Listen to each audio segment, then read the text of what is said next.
This is SelfWork, and I'm Dr. Margaret Rutherford. At SelfWork, we discuss psychological and emotional issues and what you can do about them, whether that's learning self-acceptance, taking action, or seeking therapy or treatment. 10 years ago, I extended the walls of my practice to reach those of you who might already be knowledgeable about mental health treatment, but also to those of you who might say you'd never darken the door of a therapist. And yet, you are here.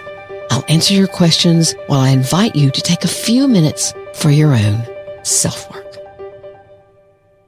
You don't want to approach with judgment, but with compassion. Saying things like, I can't imagine how hard it is sometimes to do all that you do, how many sacrifices you make sure things are always going smoothly.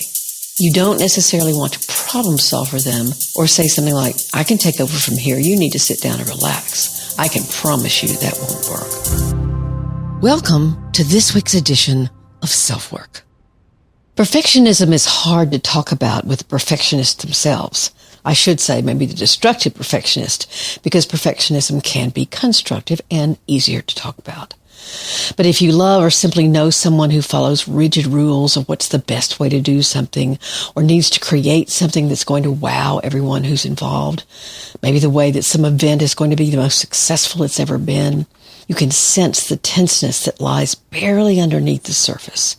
But if you say anything, hey, why don't you take some time off?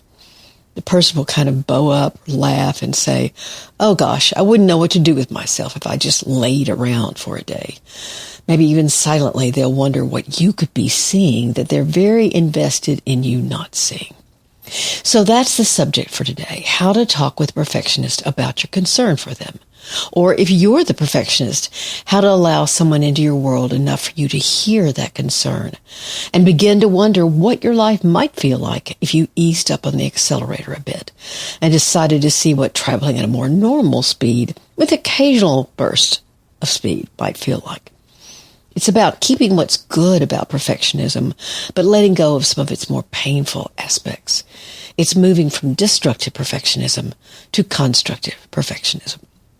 I've pulled a comment today from my website comments from a man who believes his wife to be extremely enmeshed with her own mother. I get a lot of comments on this enmeshment post. It receives thousands of views per month. But this particular story is very sad, as he's been diagnosed with cancer and is in treatment for it.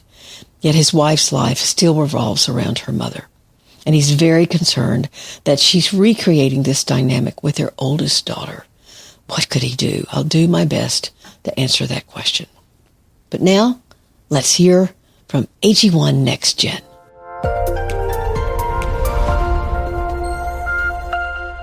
As the days here in the U.S. grow warmer and fall is still months away, your body needs all the energy and consistency it can get. And AG1 Next Gen can provide just that.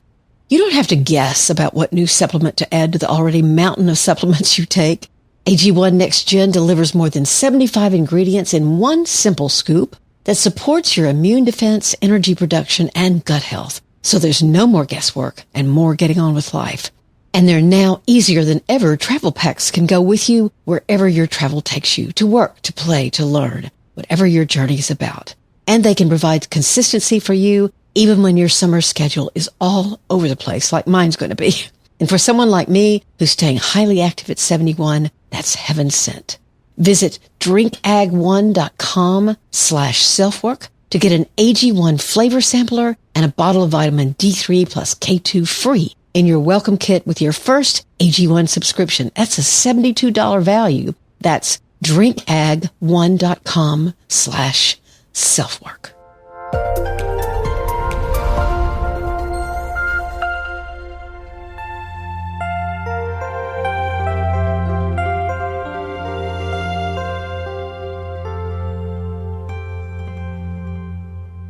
Since I've been writing and researching the destructive side of perfectionism, many people have reached out to me about recognizing that someone they love, their partner, their friend, their child, their parent, could easily fit into the framework of destructive perfectionism, or as I've termed it, perfectly hidden depression. Usually I hear something like this.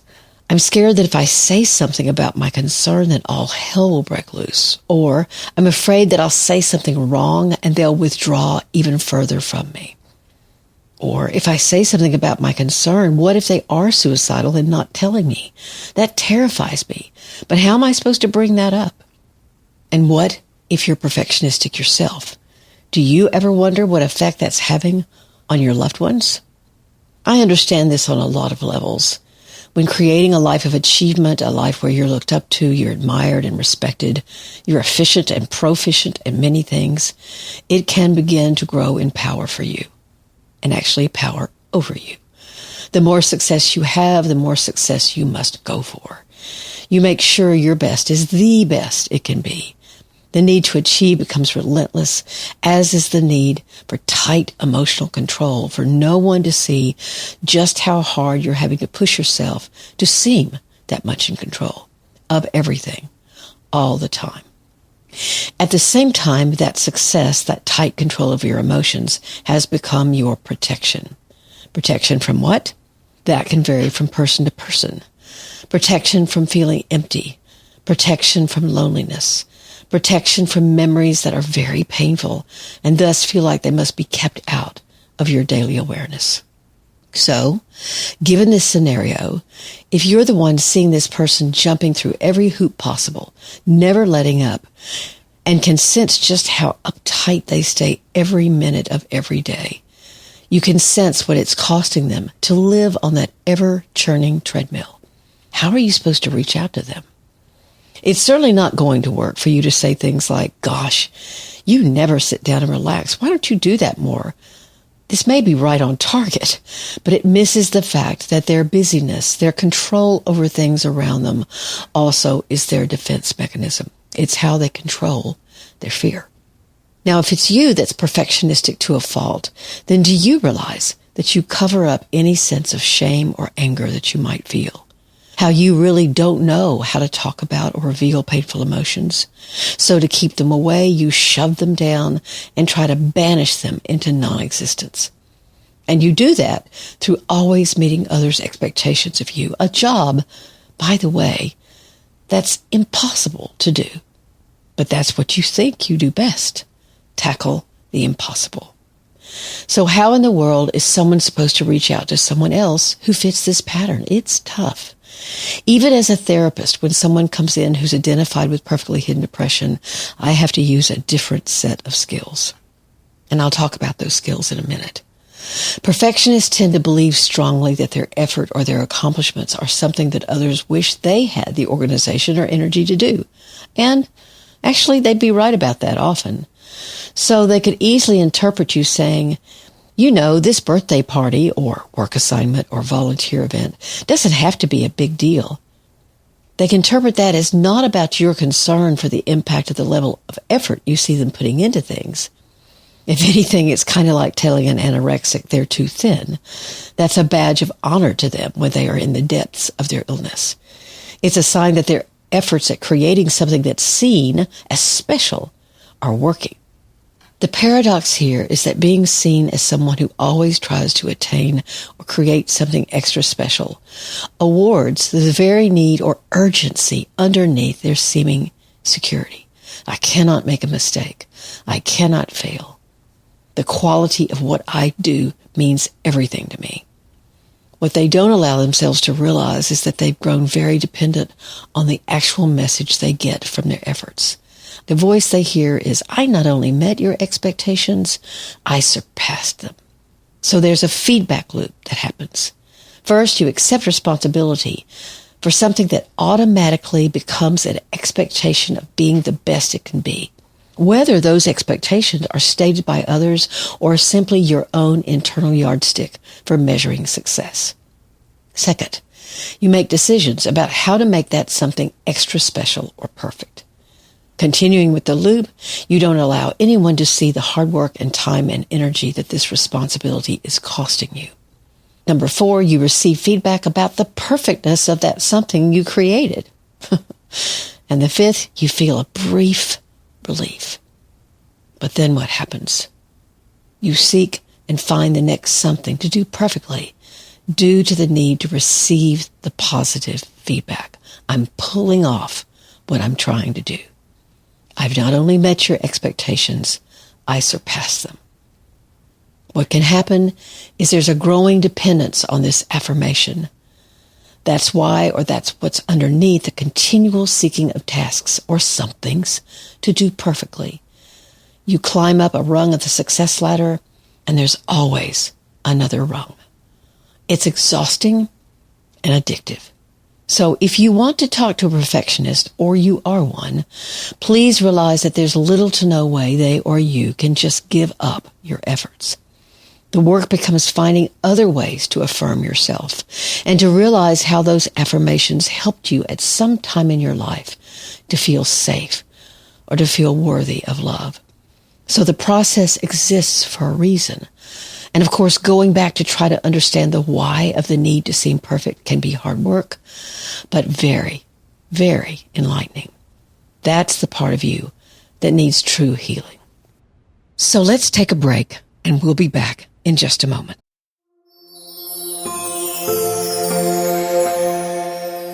This episode is sponsored by BetterHelp. For some, summer is their favorite season. Travel picks up, kids are out of school, and adventure is the focus. But for others, juggling it all can be tough and can lead to overwhelm and counting down the minutes until the kids are back in school, while others worry they're wasting the days of sunshine. Therapy can seem like something that has to wait until the fall when things become more routine once again. But that's the wonderful thing about BetterHelp. You're not tied down to going to someone's office. You can talk to your therapist while you're driving. You can text as the kids are down for a nap or visiting with grandma and granddad. You can have a virtual session from anywhere that has Wi-Fi. So your own self-care, or as I like to say, your self-work, doesn't have to stop. You don't have to just survive the summer. You can thrive. As added reassurance, BetterHelp therapists work according to a strict code of conduct and are fully licensed in the U.S. You get the freedom of virtual therapy while not sacrificing quality. You don't have to say yes to everything this summer. Find support in therapy. Sign up and get 10% off at BetterHelp.com. That's better, HELP.com.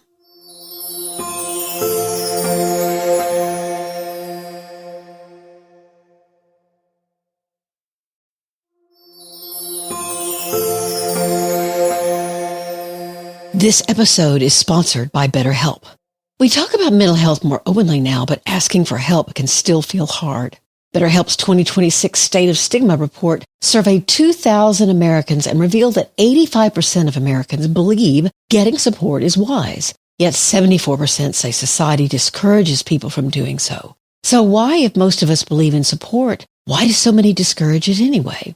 A tough construction worker once told me, I had a bad shoulder, and everybody was glad I got into physical therapy. But if I have depression or anxiety or some kind of mental issue, why wouldn't they be just as glad that I sought help from a mental health therapist? It's common sense. But I think it comes down to one fact. Many problems aren't simply physical, they're mental and emotional. Therapists are trained to help you with that. BetterHelp therapists work according to a strict code of conduct and are fully licensed in the U.S. Don't let stigma stand in the way of support. Start therapy with BetterHelp. Sign up and get 10% off at BetterHelp.com. That's BetterHelp, HELP.com.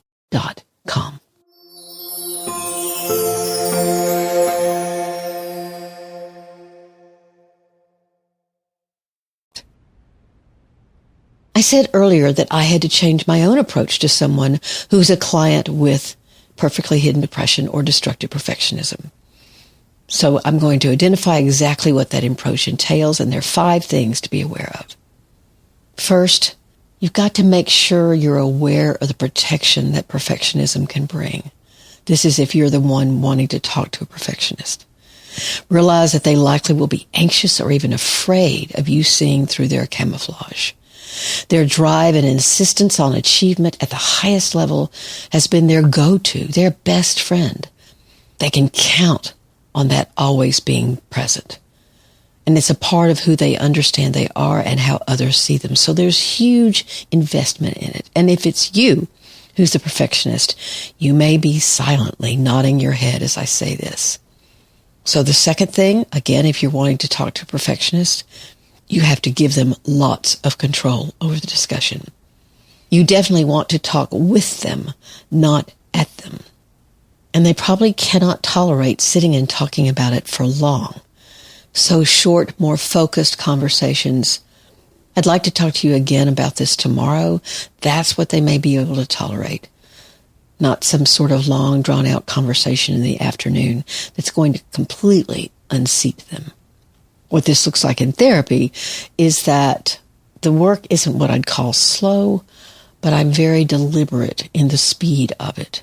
And I'll even slow it down at times when I think they're getting to their limit with the toleration of the emotions that may come. Number 3 is, instead of commenting on what you think is going on, tell them first about what you notice. Like, I think you're a perfectionist, and I think that perfectionist is really bad for you. That's you commenting on what you think is going on. You want to tell them first about your observations, about what you notice. Here's an example. You know, your best friend Alice moved away, and you never talk about it. Or, I hear you telling our kids that making mistakes is okay, but I feel that the pressure you put on yourself not to make mistakes is very real. So I don't know how to understand that. So you talk about smaller things that you've noticed rather than coming in with this blunt blow of, you've got a problem. Not going to help. You're concerned about their lack of emotional connection with things that might naturally seem hard, and that's what you want to convey. I had a guy tell me one time that he'd been married to his wife for 12 years, and he didn't know her any better than the day they married. So he could say that. The 4th identification, or the 4th approach, is you don't want to approach with judgment, but with compassion. Saying things like, I can't imagine how hard it is sometimes to do all that you do, how many sacrifices you make to make sure things are always going smoothly. You don't necessarily want to problem solve for them or say something like, I can take over from here. You need to sit down and relax. I can promise you that won't work. But I have been told by a lot of people who've come in who've identified with perfectly hidden depression, they'll say, you know, sometimes it would be nice if someone realized how hard I work at things. So even though part of them doesn't want anyone to see the effort, there's another part of them that does, which may be confusing. I get it. And here's the last one.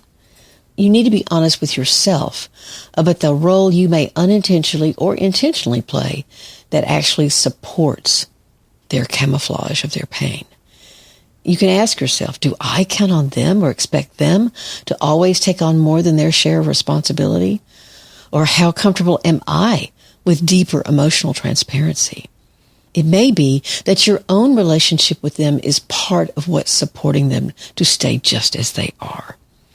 Often those whose traits are consistent with perfectly hidden depression will partner with people who have very high expectations of themselves as well and avoid conflict or the expression of emotional pain. Or, quite the opposite, they'll attract partners who want them to be the responsible one or the one who's functioning at a higher level. But again, like the guy who had been married to his wife for 12 years, he could say, you know, I don't know you much better than I knew you on the day we married, and I want to know you better. Share with them then what you may know about perfectly hidden depression after you've approached with compassion, and support them learning more about it or going into therapy. The roots of this camouflage of the perfect seeming life usually go quite far back. Somewhere along the way, either due to abuse or intensely high expectations, or simply growing up in a home where emotional pain was ignored or avoided or punished. Not allowed. They may have adopted an achievement orientation, quote unquote, at any cost, as a means of protection and positive identity. You can help them. You can talk with them. But it's got to be a careful and compassionate conversation.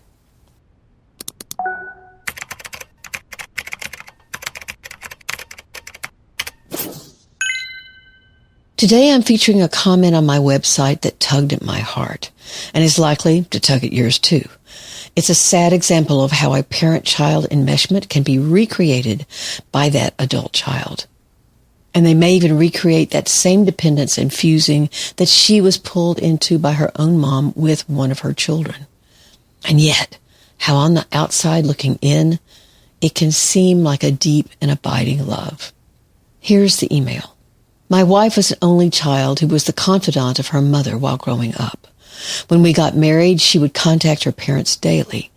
We would have to visit them at least once a week. Any major decision we made, she always ran by her parents.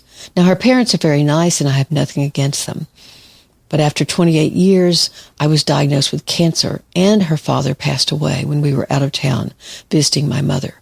When we found out, I tried to give my wife a hug, and she forcefully pushed me away. We got to her parents' house about 2 hours later and looked after her mother. That was a year ago. Since then, my wife calls her mother 3 times a day, shares everything in hers and our children's lives with her, to the point the children have nothing to say and are getting resentful. She spends Wednesday nights, Friday night through Sunday, with her mother. I look after the house, dogs, and children.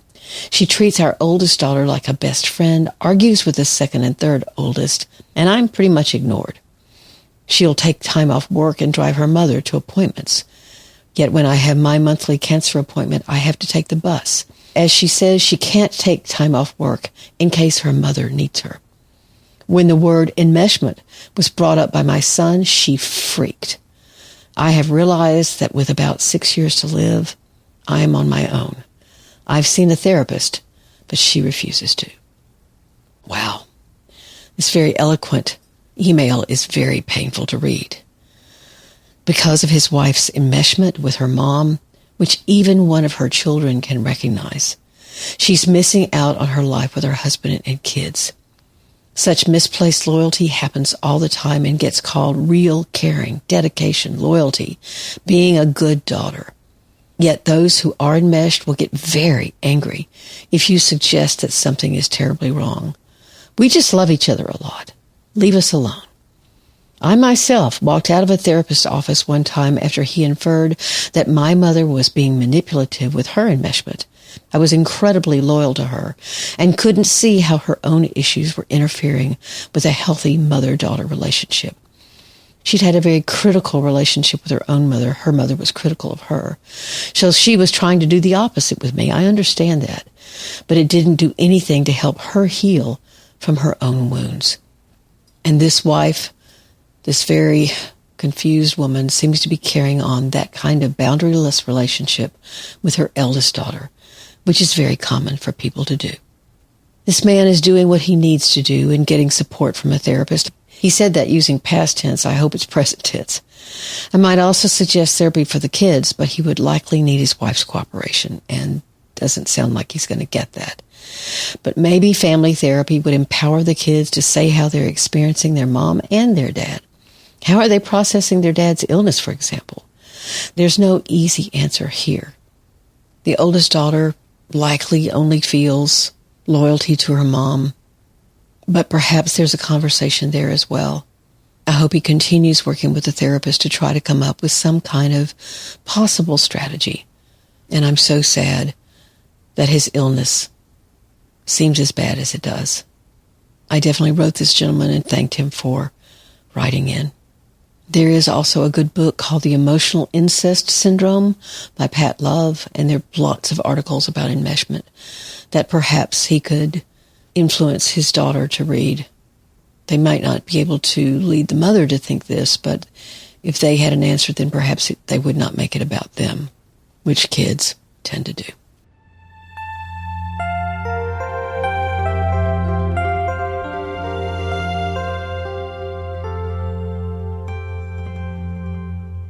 One of the honors of being the host of this podcast is from hearing from you. And so I hope you'll use the SpeakPipe app and leave me a voice message. You can find that in your show notes as well as on my website at drmargaretrutherford.com. Please leave a review wherever you listen, and actually subscribe there too, because that will mean you get an automatic download, which will help me by showing that to advertisers, and it's a way to really support SelfWork. Also, as just a little gift, you will get a free ebook when you subscribe to drmargaretrutherford.com if you want to do that. And that will put you in the queue for a weekly newsletter from me, which I get out about 50 weeks of the year, I think. Some weeks we skip. But that's really the best way to keep in touch with me. Of course, my workbook, the Perfectly Hidden Depression Workbook, is now out. And it involves a much more approachable way to understand what's getting in your way of moving yourself from destructive to constructive perfectionism. I hope it's really helpful. I loved writing it. Okay, guys, so that's it for this week.